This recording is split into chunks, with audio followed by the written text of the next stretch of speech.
वालेकुम सलाम। आपका नाम क्या है? शाहिद। शाहिद भाई, आपकी दुकान पे अभी हमने पूछा, अदनान का इंटरव्यू लिया है, तो आपकी दुकान पे काम कर रहा होता है, तो वो स्कूल, उसने कहा मैं स्कूल नहीं जाता, तो आपका, उसने कहा मेरे घर में मसले होते हैं, तो आपके हिसाब से बच्चे स्कूल क्यों नहीं जा रहे होते हैं? आपकी दुकान में बच्चे काम कर रहे हैं, तो उनके, तो उनकी स्कूल में जाने की उम्र है, तो आपके हिसाब से बच्चे स्कूल क्यों नहीं जाते हैं? तो बच्चे स्कूल यूँ ही जाते हैं भाई, सबसे बड़ा बेटा इनका घर में यही है, जी। कमाने वाला इनका वालिद है। महंगाई इतनी है, इनके वालिद से पूरा नहीं पड़ रहा, तो मजबूरन बच्चों को भी लगाना पड़ रहा है। ठीक है, आपके हिसाब से ये बच्चा, ये अभी स्कूल जाएगा, मैं इसका मुस्तकबिल रोशन होगा, तो उसको तो स्कूल जाना चाहिए ना? स्कूल जाना चाहिए, पर इसे घर पे कौन देखेगा? फिर पढ़ाई से थोड़ी पेट भरेगा, तो पेट तो रोटी से भरेगा भाई। तो रोटी भिजवाने वाला कोई हो तो ये बच्चा भी स्कूल जाएगा। नहीं है, हमारे को जरूरत है बच्चे की, फिर वो मजबूरी के अंदर इसने लगा रखा उसकी वालदा ने। ये आप लोग, आप क्या कहेंगे, किस पे, किस वजह से मैं मजबूरियाँ, इतनी मजबूरी क्यों हो जाती है आपके हिसाब से? मेरे हिसाब से भाई ये मजबूरी सारी गवर्नमेंट करवा रही है, गवर्नमेंट के हाथों ही हो ये सारा काम ही। अगर वो महंगाई नहीं करे तो ये बच्चे भी स्कूल जाएंगे, उसका एक ही कमाने वाला सब पूरे घर को पूरा कर देगा। ये महंगाई है तो कोई पूरा नहीं कर पाता। आपके हिसाब से कि बस ये गवर्नमेंट को इनिशिएटिव लेना चाहिए कि ये महंगाई कम करे ताकि बच्चे स्कूल जाए? स्कूल जाए, ताकि एक आदमी की कमाई के अंदर 4 आदमी पल सके। आजकल 2 आदमी कमाते हैं तो फिर 2 आदमी पल रहे होते हैं, इतनी महंगाई है। आपके हिसाब से स्कूल की फीस इस मामले में कुछ नहीं है? स्कूल की फीस भी तो इतनी ज़्यादा होती है। स्कूल की फीस इतनी ज़्यादा है, तकरीबन 1000 से कम तक कोई सा भी नहीं है। उसके अलावा जो बाकाया खर्चे हैं, एक बच्चा कम से कम भी 3-3.5 हज़ार रुपये का जाके बैठता महीने का। अब कहाँ से भरेगा आदमी, गरीब आदमी? तो इस वजह से कितनी जगह बच्चे लगे पड़े मार्केट के अंदर। आपके हिसाब से इन सब बच्चों को स्कूल जाना चाहिए, पढ़ना चाहिए ना? इन सबको पढ़ना चाहिए, इन पढ़ाई इनका हक है। आपका बहुत बहुत शुक्रिया, अल्लाह हाफिज़।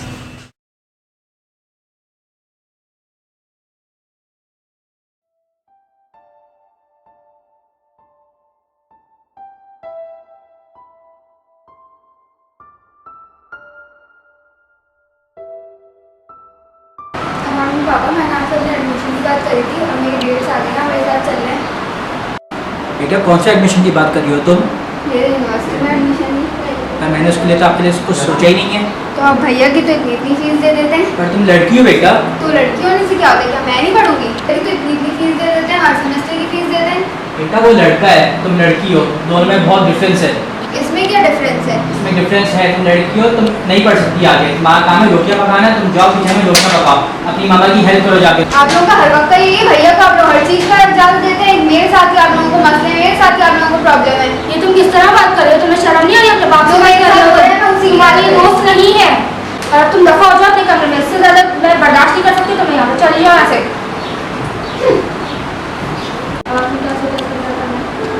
कुछ नहीं, हम मार के लिए हम सब करेंगे, मार पड़ेगा और आगे बढ़ के हमारा घर को आगे कोई चलाएगा, उसका नहीं कर सकते। सही बात है, तो अब इसकी बदतमीजी तो बढ़ती जा रही है सबको लेकर। पढ़ने दो, मैं इसकी शादी करवा दूँगा, शादी करवाएगी, अपना घर करेगी, उसके बाद वो कर पाएगी। यही हाल है कि अपने घर की हो जाएगी तो उसके बाद फिर वो नहीं। आप इसको रोटी पकाना सिखाएं ताकि खाना पकाना सिखाएं ताकि ये अपने आगे वो कर सके। मैं कोशिश करती हूँ इसको संभालने की।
नहीं? यार टाइम पास होगा, मैं बता दूँगी। मैं बता दूँगी अगर टाइम लगा तो। किससे लगी हुई है? दोस्त से बात कर रही हूँ, क्या हो गया? अभी तो तुम लंच की बात कर रही थी। तो मैं उससे लंच नहीं जा सकती, दोस्त है वो मेरा। तुम चलो मैं अंदर बताता हूँ। तो मैं आज तुम्हें बताता हूँ मैं कितनी बड़ी लड़की हूँ। चलो चलो।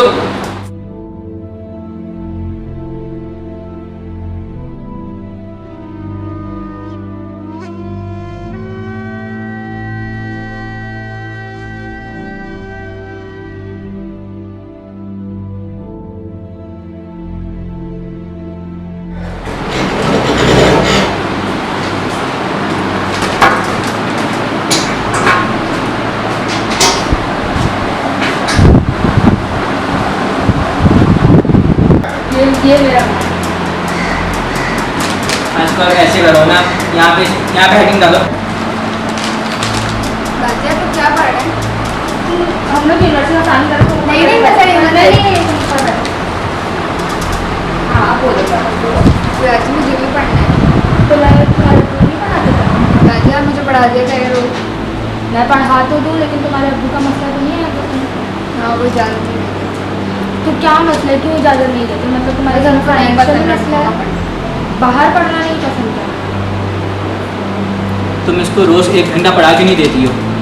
यार आइडिया अच्छा है वैसे। काम करो अपनी अम्मी को बुलाओ, इनसे परमिशन लेते हैं। अम्मी जी वालेकुम बाजी, मैं आपकी बेटी को पढ़ने का वैसे ही बहुत शौक है, वो हम लोगों को देख कर भी थोड़ा कर रही है। तो क्या आपके घर में अलाउ नहीं है क्या? नहीं, शौर मना करते हैं, बाहर नहीं जा सकते।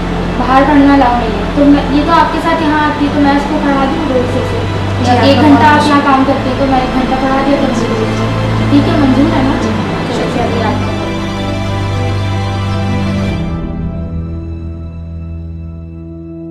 अस्सलाम वालेकुम मैम अपना सोशियोलॉजी का प्रोजेक्ट बना रहे हैं। तो हमारा जो टॉपिक है वो लैक ऑफ एजुकेशन है, जिसके भी आप आपसे इंटरव्यू लेना चाहते हैं। कुछ क्वेश्चंस करेंगे, आप उसका आंसर दे दें। फर्स्ट क्वेश्चन ये है कि आप मुझे ये बताएं कि लैक ऑफ एजुकेशन की वजह से आपको क्या लगता है कि हम कौन सी प्रॉब्लम्स फेस कर रहे हैं या इसके डिसएडवांटेजेस क्या हैं?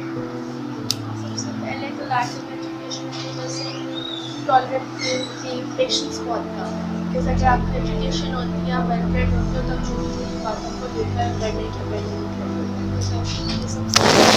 ये कि पेशेंस की कमी आ रही है, फिर मॉरल्स और उसमें कमी आ जाती है। बिकॉज आपको जब कोई चीज़ पता नहीं होता, आपको कॉन्फिडेंस नहीं होता, तो आप सही बात नहीं अपनाते, आप शॉर्टकट्स सही।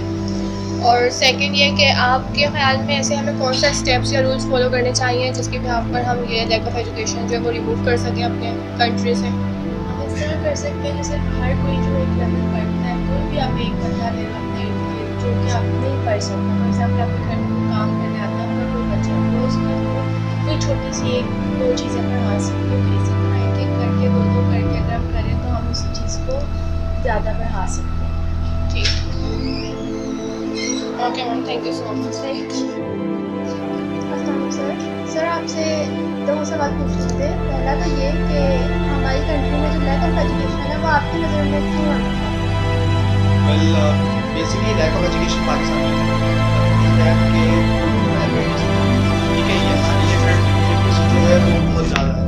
लिटरेसी आई थिंक कुछ 5 to 10% है। अवेयरनेस जब तक लोगों में नहीं आएगी कि जब तक लोग पढ़ेंगे नहीं, कुछ बन नहीं सकेंगे, पढ़ नहीं सकेंगे, तो किसी का कुछ भला नहीं हो सकेगा। ठीक है, अगर कोई ये कहता है कि यहाँ पढ़ाई महंगी है या वॉट एवर कुछ इश्यूज़ है, तो पढ़ाई महंगी नहीं है, आप इल्म कहीं से भी हासिल कर सकते हो। ठीक है, कोई राह चलता भी आपको अगर कोई बता दे तो वो भी आपके लिए इल्म है।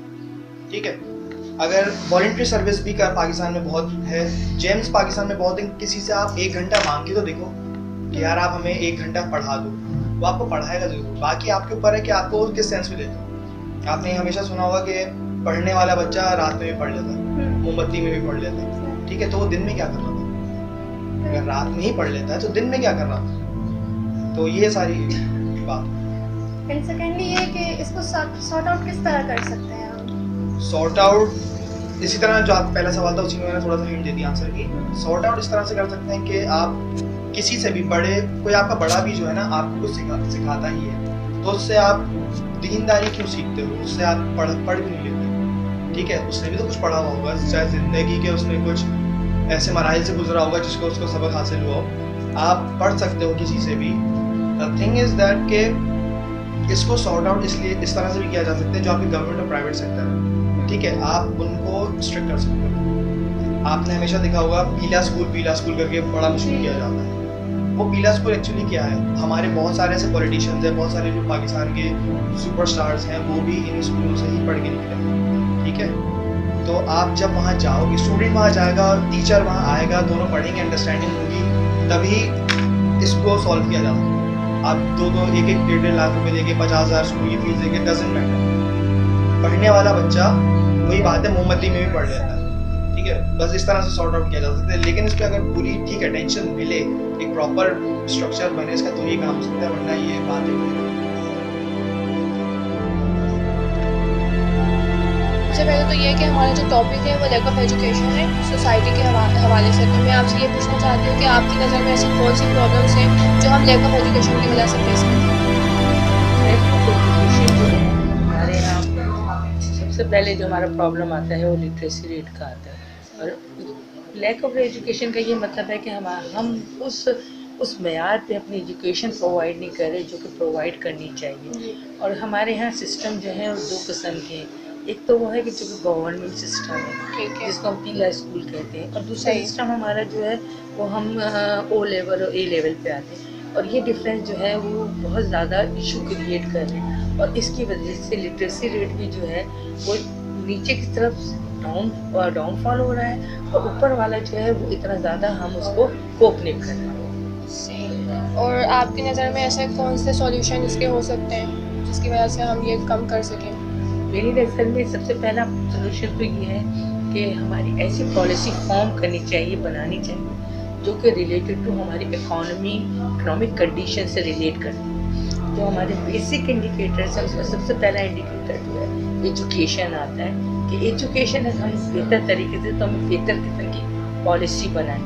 और पॉलिसी से हमें ये होगा कि उसमें हम ये देखें कि प्राइमरी एजुकेशन क्या है, सेकेंडरी एजुकेशन क्या है, टर्शियरी एजुकेशन क्या है, और अगर बच्चे जो हैं अगर उनको वेकेशनल जो होती है ना एजुकेशन, अगर वो भी प्रोवाइड करें तो बहुत इम्पोर्टेंट है। Thank you so much. हमें सोशल का प्रोजेक्ट मिला है जिसका हमारा टॉपिक है लैक ऑफ एजुकेशन। तो आपसे कुछ सवाल पूछते हैं। पहला सवाल ये है कि आपकी नज़र में लैक ऑफ एजुकेशन क्यों है? देखो, लैक ऑफ एजुकेशन के लिए there are several reasons. Number 1 ये हो सकता है कि हमारा पॉवर्टी रेट बहुत ज़्यादा है, ठीक है। If the people are just not having enough amount to eat and have survival जो है वो उनका पूरा नहीं होता, तो एजुकेशन। नंबर 2 ये कि हमारी सोसाइटी के अंदर एक बहुत बड़ा डायलेमा ये है कि आजकल अच्छी फैमिलीज़ के अंदर भी एक कॉन्सेप्ट आ गया है कि जिन लोगों ने इतना पढ़ लिया है, इतना एडवांस पढ़ भी लिया है, उसके बावजूद they are actually not having education as well as they are not having jobs, ठीक है। अब एजुकेशन होने के बाद भी जब आपको जॉब नहीं मिल रही होगी तो बच्चे या आज की जनरेशन जो है ना वो पढ़ना ही नहीं चाहते।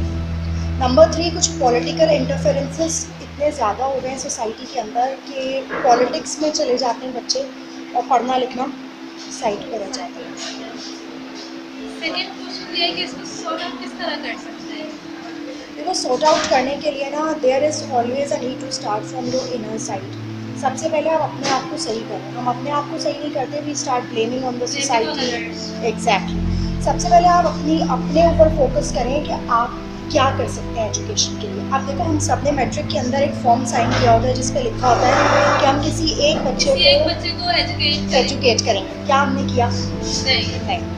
मैं हमेशा SMS की क्लास में इस चीज़ को डिस्कस करती हूँ कि आप किसी को नहीं पढ़ा सकते ना, आप एक मासी को पढ़ा दें, उसके बच्चे को पढ़ा दें। आप ऑफिस जाते हैं, आप वहाँ प्यून को इतना पढ़ा दें कि वो एटलीस्ट नो हाउ वो स्कूल की जनरल लेटर ही पढ़ सकते हैं, ठीक है। चलो, अपने एंड से आपने ये काम भी कर दिया। Number 2 what you can do is, हमारे पास एजुकेशन का जो है ना वो एक मसला ये कि जब आप यूनिवर्सिटी लेवल के ऊपर हो, ठीक है, आपको इतनी पॉकेट मनी मिलती है कि आप किसी गरीब बच्चे का एक्सपेंस उठा सकें। चलो, एक बच्चे का भी नहीं उठा सकते हो तो आप 3-4 फ्रेंड्स मिलके किसी एक बच्चे को अडॉप्ट कर सकते हो और आप एजुकेट कर सकते हो। नंबर थर्ड ये कि आप लोगों के अंदर, अगर आप ये भी नहीं कर सकते ना, तो आप अवेयरनेस ज़रूर क्रिएट कर सकते हैं। आप छोटे छोटे सेमिनार्स कर सकते हैं, छोटे छोटे सेशंस कर सकते हैं, किसी कच्ची आबादी में जाके सैम्पल बुक्स दे सकते हैं और हफ्ते में एक दिन जाके वो पढ़ा सकते हैं। तो these are the simple actions that you can take and you can improve the society's education. आप अपने साथियों को मोटिवेट बोलने से नहीं होगा। मैंने आपसे कहा ना, हम ब्लेम करना शुरू कर देते हैं, उसने नहीं किया, उसने नहीं किया, उसने नहीं किया। हम क्या करते हैं, हम आपस के अंदर इस चीज़ को नहीं देखते कि why I'm not going to take the start, why I'm not going to take the initiative. कहना बहुत ईजी है, implementation is difficult. To start implementing, जब आप कोई चीज़ स्टार्ट करेंगे ना, तो काफिला बनता चला जाता है और ये स्टॉप नहीं होती है चीज़।